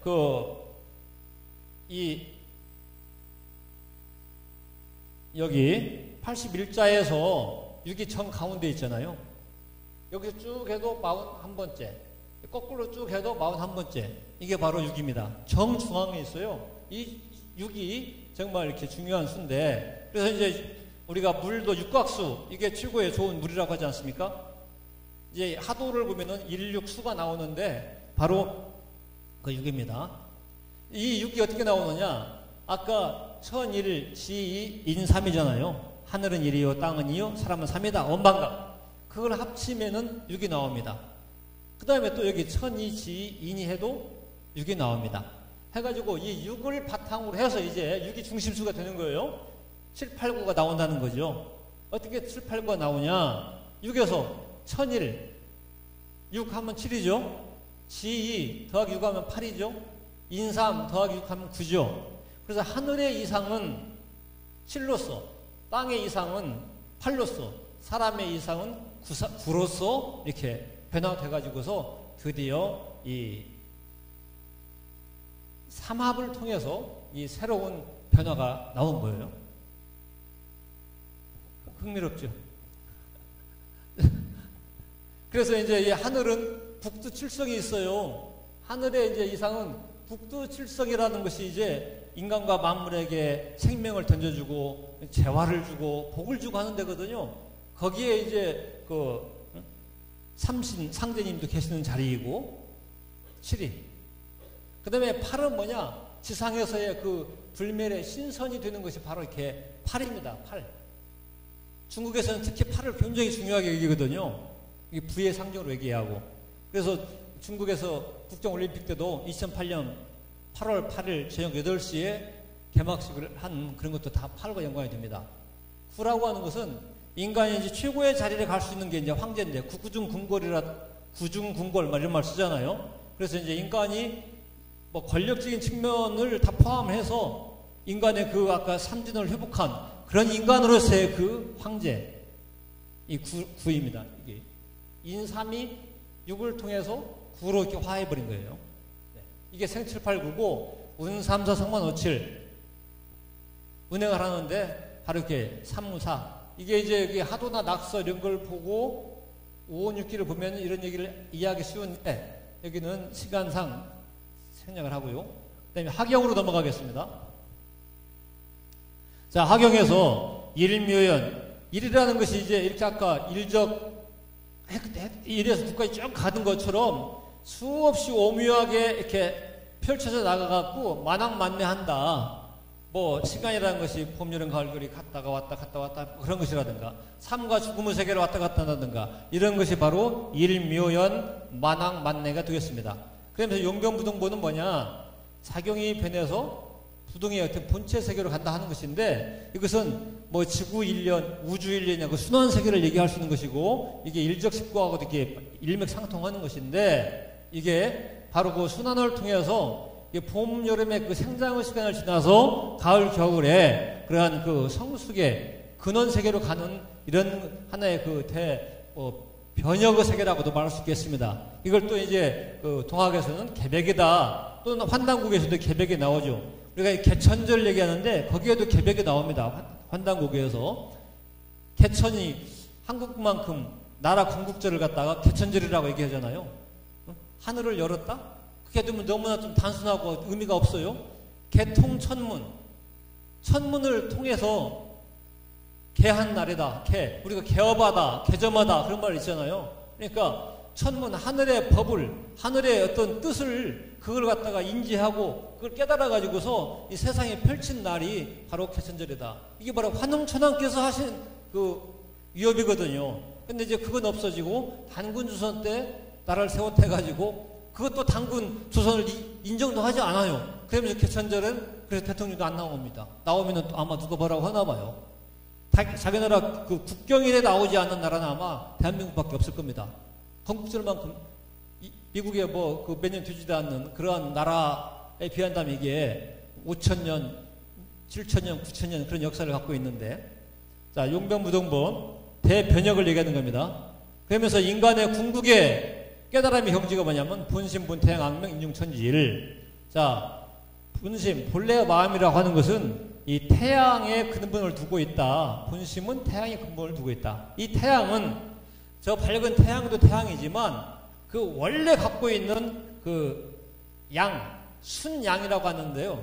그걸 광명인데 그걸 이따가도 설명을 드릴게요. 그래서 이렇게 밝고 밝다 이거예요. 본래. 그래서 인중천지일, 사람은 천지를 중을 했다. 뭐냐? 천지의 뜻, 천지의 꿈, 천지의 목적을 득중을 했다는 거죠. 우리가 적중,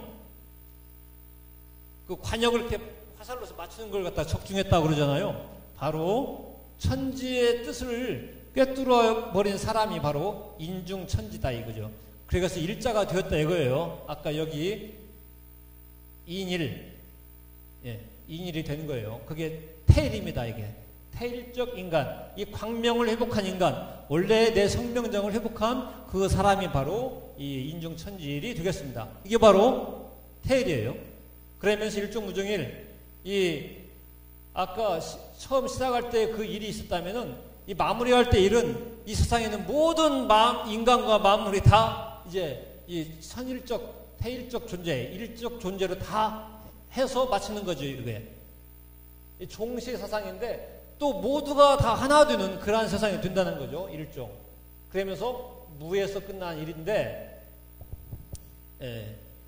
이제 혹시 더 공부를 하실 분들은 여기 지부장님이 훨씬 더 한의학 원장님이시잖아요. 그러니까 이런 부분에 대해서 훨씬 많이 알고 있는 분입니다. 우주변화 원리라든가 이런 거. 그 공부하시면서 얘에 대해 더 심도 있게 공부를 하셨으면 좋겠고, 오늘은 저는 이런 것이 있다 하는 정도만 이렇게 알려드려야만이 시간상 이렇게 끝낼 수 있는 겁니다. 자, 천부는 우주의 법칙 천도이면서 또 하느님의 통치법도 통치섭니다. 또 절대자의 명령이고 하늘의 본래의 마음이다. 이렇게 말할 수가 있는 거고요. 하늘의 암호문이다. 이렇게도 얘기할 수가 있습니다. 그리고 이제 아까 말씀드린 수학의 원전이고 신학의 원전이고 또 제왕학의 원전이고 종교, 과학, 수학 모든 인류 문화의 원전이다 하는 겁니다. 이 천수내력은 처음에 한국 때 한국 구전지서로서 전해 왔었어요. 입으로 전해도 왔다 이겁니다. 그 다음에 배달국 시절에 여기 그 환웅천왕께서 그 녹도문으로 이걸 기록을 하게 했는데 나중에 여기 최치원 선생이 첩으로 만들어가지고 세상에 전했다. 그래서 최치원 선생하고 이렇게 천부경하고 교육공장이 이렇게 인연이 있는 겁니다. 그리고 이제 목은 이색 범유도 선생이 천부경 주해를 저술을 했는데 전해져 오지 않고 있어요. 그리고 운추 계연수 선생이 천부경 유해를 1899년도에 이렇게 저술을 했고 1911년도에 환단고기를 발간해서 거기에 다 나옵니다. 천부경은 이 황국배달 수선으로만 전수가 되어서 한국의 역사 정통 문서이고 그 다음에 이걸 받는 그 민족이 진짜 이 하늘의 천자국으로서의 정통성을 갖고 있는 것이다. 이렇게 말씀드릴 수 있겠습니다. 그래서 이제 중국이나 일본이나 우리 한국 삼국을 보면은 그 뿌리가 다 실은 다 같거든요. 그런데 이제 역사 뿌리를 잡아먹으면서 자기들이 이제 천자국임을 이렇게 내세우고 그러는데 결국은 그 싸움에서 이 천부경 문화를 갖고 있는 우리가 이겨야 되는데 그러려면은 이에 대해서 알아야 되죠. 우리 국민들이. 자,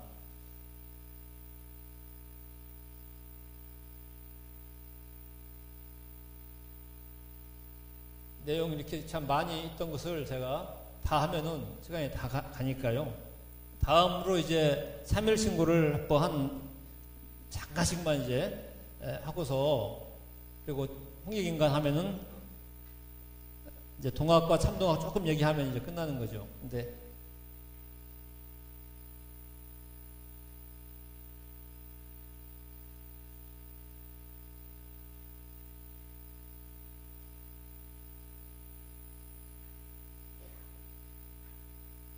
네, 아까 용변부동부는 하나의 대변혁의 세계다 그 말씀드렸는데 이 대목에서 취치원 선생하고 취재우 선생 얘기를 좀 이렇게 해드리겠습니다. 그 동학과 참동학 얘기인데요.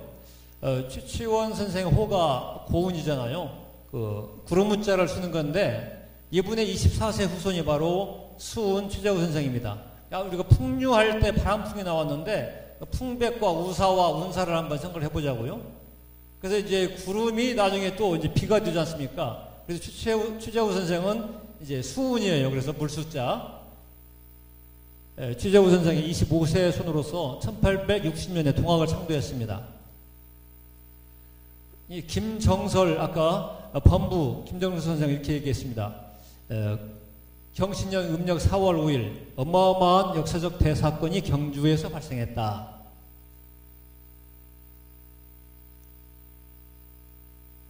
경신년 4월 초 5일 날 그 취재우 선생이 이렇게 하늘에 상자하고 문답 사건이 있거든요.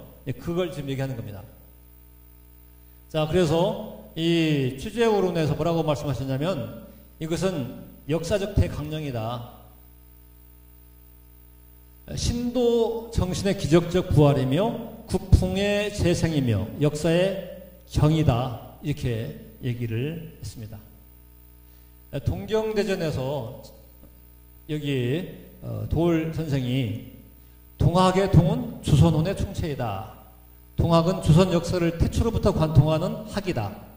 우리의 정체성을 확립하는 길은 바로 동학을 발휘하는 것으로부터 출발한다. 동학은 유구한 조선 문명의 총화이며 인류의 미래의상이기 때문이다.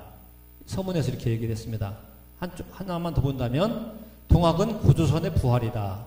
인류 사유의 가장 완만하고도 개방적인 질서의 완성을 의미하는 것이다. 고조선은 홍익인간의 다름 아니다. 다른 이름이다. 이제 나는 동학을 말하려고 한다. 동학 그 자체를 말하려고 한다. 340쪽에 나와 있는 내용입니다. 자, 그 이용범 박사 아시아 이장주를 쓰신 분인데 이분께서는 동학을 알아야 한국의 근대사를 알 수 있다 하면서 그 책을 썼고요, 영어로. 자, 동학혁명이 이제 미완의 혁명이라고 하고 지금도 진행형이라고 하는데 그 동학혁명이 지나서 청일전쟁이 일어나고 그리고 이제 러일전쟁이 터졌습니다. 이게 다 이제 우리 한국을 무대로 해서 일어난 건데 그러고 나서 1차 세계대전 그리고 나서 3.1운동 1919년도 그리고 대한민국 임시정부까지 쭉 이어져 와가지고 이제 1950년에는 남북 전쟁이 터지면서 53년도에 이제 남북 정전협정을 맺었잖아요. 54년부터 또 새로운 또 새 시대가 열리는 지금까지 우리나라 역사가 전개되어 왔는데 자, 동학혁명 실패하고서 어떤 독립운동이 전개됐느냐 무장 독립전쟁 막 신흥무관학교도 만들고 그게 이제 나중에 뭐 천마산대라든가 여러 이제 단체가 나왔는데 이제 대한독립군이 나왔죠. 또 학문언론동에서는 신민회노라든가 단학회, 신간회동이 나왔고 민족종교운동에서는 단군교, 뭐 대종교, 보총교 등 이렇게 나왔습니다. 근데 이런 부분들에 대해서 지금 우리가 많이 잊고 있죠. 이 부분도 많이 무장 독립전쟁도 잘 모르고 있고 이 부분도 마찬가지입니다. 왜 일제가 이걸 너무나 많이 억압을 해버려가지고서 다 사라져버렸어요. 이걸 다 얘기할 수는 없고 제가 며칠 전에 다른 데 갔더니 여기 왜 대종교는 말하지 않냐고 그러더라고요. 그래서 다른 데 가서 다 했다. 다른 데서는 단학교하고 대종교 중심으로 했습니다. 오늘은 보청교를 또 한 2, 3분 얘기한다 이 말이죠. 근데 이제 동학을 먼저 여기서 다 얘기할 수는 없는 거고 다른 데서 별로 말하지 않는 세 가지 핵심을 제가 전하려고 하는 거예요. 지금 이제 코로나 상황이라서 오늘 또 뭐 좀 더 큰 경상대 큰 자리에서 하려고 했었다가 여기서 하는 걸 알고 있습니다. 코로나 때문에 그렇잖아요. 오늘부터 이제 더 방역 지침이 크게 내려와가지고서 그래서 이제 그때 당시 뭐라고 이렇게 선언했냐 160년 전에 동학에서 팬데믹 선언을 했는데 12제국 규제를 운수 다시 개벽 아니었는가? 다시 개벽이라고 얘기했단 말이에요. 아까 용변부동본이라든가 일적 십거라든가 이런 차원에서 우리가 이해할 수 있는 그러한 새 시대의 어떤 그 과도기적으로 일어나는 어떤 무슨 일이 있다. 이 규제를 운수라고 하는 것이죠. 그 다음에 5만 년의 운수가 열린다. 무국대도 닦아내니 5만 년지 운수로다. 뭐 이런 표현. 또 이제 마지막으로 하나가 있는데 그것은 시천주 조화정 영세 불망 만사지. 이제 뒤에 이제 7자가 더 있는데요. 지기금지 원의대강. 이 세 가지가 동학에서 말하는 3대 메시지입니다.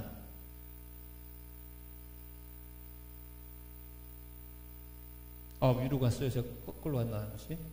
자, 그 다음에 보천교가 있는데 보천교도 지금 많은 이들이 다 잊혀져 있는데 요즘 서서히 이제 이게 많이는 아니지만 학자들에 의해서 연구가 되고 있어요. 그리고 밝혀지고 있습니다. 보천교는 항일 독립운동에 중요한 자금 조달처였다. 정읍에 있는 전라도 정읍 그 보천교거든요. 아주 잘못 왜곡돼가지고 보천교에 대해서 아주 그 이미지가 잘못되어 있죠. 그게 이제 일제 조작에 의해서. 그 보천교는 독립운동 자금의 심장부였고 항일 독립운동의 메카 성지였다는 거예요. 그리고 조선일보 언제 때 1920년부터 40년까지 항일운동 기사를 봤을 때 이 연구 자료에 의하면 뭐 기독교, 선주교, 불교, 유교, 천주교가 있는데 이 다 합친 것보다 보천교, 태울교, 훔치교 이쪽에서의 그 기사, 항일운동 기사가 147회니까 훨씬 더 많은 거 아닙니까? 네, 그리고 미 국무성의 밀러 보고서에 의하면 보천교 신도가 600만이었다. 그러면 이 자리에 계신 분들의 수상들 중에 최소한 뭔가 한두 분씩은 다 이 보천교를 했다라고 말할 수가 있습니다. 그때 2천만 인구에서 한 700만이 했다고 하니까 6,700만 명이. 자, 김구 선생이 임시정부 이제 활동을 마치고 이제 귀국을 했어요. 근데 이제 귀국을 했을 때 발언한 내용이 뭐냐면은 정읍 보천교에 많은 빚을 줬다. 이런 내용이 있고요. 그리고 이승만 대통령이 정읍에서의 발언한 중요한 내용이 있습니다. 그게 바로 뭐냐? 남한 단독정부 수립하자 하는 내용을 정읍에 와서 했다. 의미가 있는 얘기죠. 자, 이제 동학의 바로 그 본거지가 여기 정읍 대흥인데 지금은 이제 다 부서지고 없습니다. 이게 바로 뭐냐면은 서울에 있는 그 조계사 대웅전인데 아까 그 11전이라고 하는 부천교회 그 건물을 그게 경복궁보다 3배가 컸다고 그러는데 그걸 이렇게 뜯어다가 그대로 맺는 게 바로 여기 부천교 11전이죠. 조계사 대웅전. 이게 불교 북커스라고 하는 그 인터넷 신문에서 제가 어젯밤에 따 담은 겁니다. 그 중에 일부 건물은 내장산에 가서 또 거기에 쓰여졌고 또 일부는 전주 역사에 쓰여졌고 일부는 청와대 기와장으로 쓰여졌고 등등 이렇게 한 거예요. 민족의 정신이 다 해체되어 버렸던 겁니다. 그게 이제 그 부천교에서 말하는 것은 바로 우주에 봄여름 가을 겨울이 있다. 선천 5만 년, 후천 5만 년. 아까 그 동학에서 5만 년 운수로다 할 때 이제 그런 내용들을 담고 있죠. 그리고 지금까지의 세상이 상생이고 앞으로 다가올 세상은 상생의 세상이다. 이런 내용을 담고 있습니다. 자, 이렇게 해서 용변부동부에 대한 내용을 좀 이렇게 봤고요. 그 다음에 자, 삼일신고는 이제 우리의 그 한민족의 정통 신학이다. 이렇게 말씀드릴 수가 있는데 이건 아까 같이 읽었잖아요. 네. 1장부터 5장까지 총 366자로 되어 있습니다. 근데 이제 아까 읽었었고, 이제 마지막 5장의 인물장이 이제 결론이라고 볼 수 있는데, 어떻게 살아야 되느냐. 인간 수행에 대해서 관련된 얘기예요. 핵심이 이제 이겁니다. 이 조교치 삼신이 나한테 그대로 내려온 거, 내주한 것이 성명정이다 이거죠. 이게 바로 삼진, 3가지 참된 것이다 이거예요. 응? 성품과, 그 다음에 목숨. 삼신상제님의 영원한 목숨이 나한테 들어왔대. 생명이. 생명, 수명, 그 다음에 어떤 천명까지도 여기에 다 포함되어 있는 거죠. 그 다음에 삼신의 그 정기, 영원한 정기가 내 안에 왔다는 거예요. 근데 이것은 순수 이러한 그 삼진이고, 이게 이제 내 육체 속에서 어떻게 이제 발현이 되냐면은 심기신이다 이거죠. 성은 심으로, 명은 기로, 정은 신으로. 이거 다 삼방이다. 또는 이제 삼방. 우리가 방에서 쉰다 할 때 삼방이라도 하고요. 그 다음에 이게 다시 한번 내 삼을과 식축을 통해서 드러난 것을 감식축이라고 합니다. 이걸 삼도 또는 삼문이라고 하는데, 그래서 이제 이 삼진과 삼도 사이에 삼방이 있어서 이 삼진을 갖다가 회복할 수 있는 그러한 수행생활을 하라 하는 것이 삼일신고의 가르침이 되겠습니다. 그게 바로 이제 다른 말로는 홍익인간이 되겠고요. 홍익인간은 뭐냐, 이제 그 배달 환웅 시대에 나왔다 하는 얘기고요. 이 내용은. 자, 홍익인간은 환인께서 환웅에게 전수해 줬고, 그 다음에 이제 여기에 일신강충 성토강미 세세이와 홍익인간, 이것은 이제 그 배달국에서 단군조선에 전한 내용이다라고 나오는 것이죠. 그래서 홍익인간을 이해하려면은 여기 3가지를 더 알아야 되는데 그 부분을 잠시 말씀드리겠습니다. 연표문이 있는데 11세 도예당군께서 천지인에 대해 설명을 하고 그 다음에 이제 이 16자 이 부분만 말씀을 드리면, 자, 홍익인간 이것만 갖고 얘기하면은 좀 이거 뭔 뜻인가 할 수 있어요. 그동안 보면은 널리 인간 세상을 이렇게 하라 이런 거였는데, 이렇게 해가지고는 본 뜻이 전달이 안 돼요. 아까 그 삼일신구에서 봤듯이 그 성명정, 삼신이 인간한테, 나한테 내주한 것이 성명정이라고 그랬잖아요. 그래서 여기 보면은 일신강충하사, 이 일신이 삼신이고 삼신이 일신이잖아요. 그래서 삼신께서 이 참마음 충자니까 참마음을 내려줬다는 거죠. 참마음을 내려줬는데 그게 바로 성이라는 거죠. 성. 그 본성이, 성품이 다 뭐냐, 광명을 통해 있다. 삼신의 광명을 누구나가 다 갖고 태어났다는 거예요. 그래서 세세이와 이 세상에서 그 삼신의 이치로서 사람들 교화를 시킴으로써 홍익인간 하라. 모두가 다 홍익인간이 되라는 겁니다. 이게 좀 더 시간이 있으면 뭐 또 설명드리겠습니다만은, 사실 아까 포함 3교 접하군생이 있었잖아요. 바로 접하군생, 모든 생명을 다 접해서 화해버려라. 화라는 건 교화시켜서 감화를 시켜가지고 변화를 시키는데, 결국은 조화의 세계, 조화의 신성이 되게 하라. 이런 결론이 나와 있듯이 바로 이 제세와 홍익인간이 그러한 정신의 결론장이다 이렇게 말할 수가 있겠습니다. 자, 홍익인간은 한 마음을 바로 세우고 깊은 어둠을 깨고 나와서 대우주의 광명을 여는 그러한 인간이 바로 이제 홍익인간이 되겠고, 이게 이제 수행으로 본다면 성명정이 여기 인당에 또 여기 명치에 그다음에 하단전에 이걸 성명정이라고 하는데, 보통 이제 단학에서는 정기신이라고 하거든요.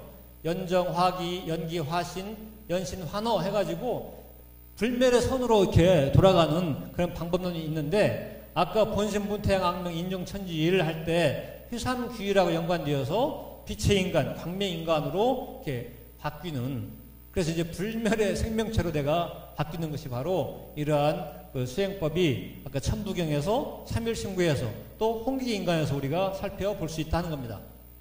자, 홍익인간에 대해서 우리 대한민국에서는 이 가치를 떨어뜨리고 알지 못하기 때문에 홍익인간 없애버리자, 삭제하자라고 지난번 국회의원들 12명이 입법 활동도 하고 그랬습니다만은 그게 아니죠. 자, 토인비 박사는 뭐라고 했느냐? 21세기 세계가 하나 되어 돌아가는 날이 온다면 나는 그 중심은 동북아일 것을 믿으며 그 핵심은 한국의 홍익인간 사상이 되어야 한다고 확신합니다. 또 게오르규 25세 작가 있잖아요. 네. 이분이 한국에도 여러 차례 왔습니다.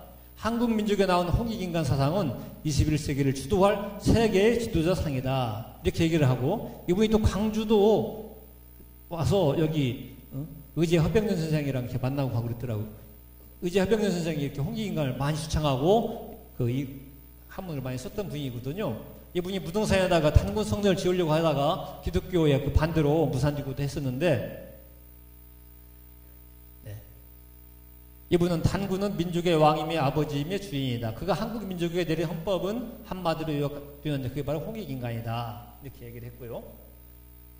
자, 김구 선생은 백범일지에서 뭐라고 했습니까? 나는 우리나라가 남의 것을 모방하는 나라가 되지 말고 이러한 높고 새로운 문화의 근원이 되고 목표가 되고 모범이 되기를 원한다. 그래서 진정한 세계의 평화가 우리나라로 말미암아서 세계에 실현되기를 원한다. 홍익인간이라는 우리 국조 단군의 사상이 이것이라고 믿는다. 그리고 이제 제레미 리프킨 이분은 21세기에는 역동적이고 정보 공유가 강한 한국이 중요한 역할을 하게 되는데 인류사 발전에 큰 역할을 할 것이다. 네, 그리고 네, 이분 여러분 뭐 잘 아시죠? 임마누엘 페스트라이시 교수인데요. 홍익인간 정신의 핵심은 모든 사람이 자신의 가치를 깨닫는 것이다. 즉 아까 말씀드린 그런 내 안에 있는 그 영원한 생명, 광명을 회복하는 거죠. 깨닫는 것이고 그 깨달은 가치를 나를 넘어서서 다른 사람, 사회, 국가 그리고 지구를 위해서 쓰는 것이다. 뭐 우리보다 더 멋진 이렇게 설명을 해줬습니다. 자, 이제 마무리를 짓겠는데요. 지금 이 시대에 최고의 가치가 뭐겠습니까? 뭐 시대정신이라도 말할 수 있는데 그건 뭐냐? 죽냐 사냐 이것밖에 없잖아요. 그건 생존의 문제입니다. 생존. 그리고 아까 홍익인간 얘기처럼 내가 생존을 해야 그 다음에 뭘 일을 하든가 말든가잖아요. 남을 뭐 도와주든 잘하게 하든 살살게 하든 그래서 생존과 상생이 이 시대의 화두다. 전 이렇게 말씀드리고 싶습니다. 그럼 그걸 하기 위해서 뭘 해야 되냐? 우리 조상들이 했던 그 수행법이 뭐냐면은 이 천부경을 날마다 암송을 했다는 거예요. 천부경 그리고 연표문 이제 앞에 또 있는데 이 연표문을 읽어서 토통한 분이 을지문덕 장군이에요. 호구례국 본기에 그 내용이 나옵니다. 이 16절밖에 안 되고 아까 이건 81제잖아요. 그 다음에 3일신고도 총 366자인데요. 웬만하면 다 외우시고 힘들면 여기 인물장 167장이라도 외우시면 11함 3교일 하는 그 정신을 이해할 수 있기 때문에 아주 정말 하루 일과를 갖다가 아주 상쾌하게 시작할 수 있다. 제 체험을 말씀드립니다. 그러면서 더 이제 압축된 그런 내용이 있는데 이게 바로 시천주라고는 그 동학에서 외우는 주문이에요. 100년이 넘는 역사 속에서 그 동학혁명, 그 동학군들이 읽었던 주문이 시천주 조화정, 영세불망 만사지, 지기금지 원위대강. 그들의 꿈을 이루어주는 것은 바로 이제 이 시대에 우리들이 해야 되지 누가 하겠습니까? 그 다음에 그 아까 참동학 부천교에서 읽었던 스물석자 주문이 있는데 여기서는 훔치훔치 태을천 상원군 훔리치아도래 훔야미 사파, 이건 스물석자 주문입니다. 아까 이 마지막 두 개 주문만 읽더라도 또한 아주 건강한 삶을 누릴 수 있는 가능성이 매우 높더라 하는 사실이죠. 이 훔이라든가 또는 그 옴에 대한 그 문화는 인도에 가면 굉장히 그게 살아있어요. 제가 오늘 그 추천의 풍류 정신과 그 난가 사상이라는 그 제목을 가지고서 제가 약 1시간 한 40분 정도 말씀을 이렇게 이야기 보따리를 풀은 것 같습니다. 이러한 내용들을 이 천부경에 압축해서 우리가 살펴볼 수가 있는데, 천부경 그 자료 전시회가 대전 상생방송 특별 전시실에서 아주 다양한 아주 풍부한 그 볼거리를 가지고서 이렇게 11월 7일부터 2월 27일까지 있습니다. 아마 그 지부장님이 설명할지 모르겠는데 제가 이걸 하나 이렇게 넣었어요. 이걸 마지막에 소개해 드리려고요. 제가 다른 지역도 이렇게 몇몇 교수님들하고 이렇게 대화하면서 그 기회를 가집시다 했더니 뭐 빠르면 이달은 얼마 안 남았습니까? 내년 1월쯤 갑시다, 이런 식으로 얘기가 됐는데, 진주에서도 이렇게 오늘 천부경과 만나는 시간이 이렇게 되었는데요. 앞으로도 이 소중한 그러한 그 우리 역사 정신, 그 풍류 정신과 함께하는 삶을 누리시면서 이 천부경전도 한번 다녀오시기를 당부드리면서 짧지 않은 시간 함께해 주셔서 정말 감사드립니다. 아주 건강하시기를 빌겠습니다. 고맙습니다.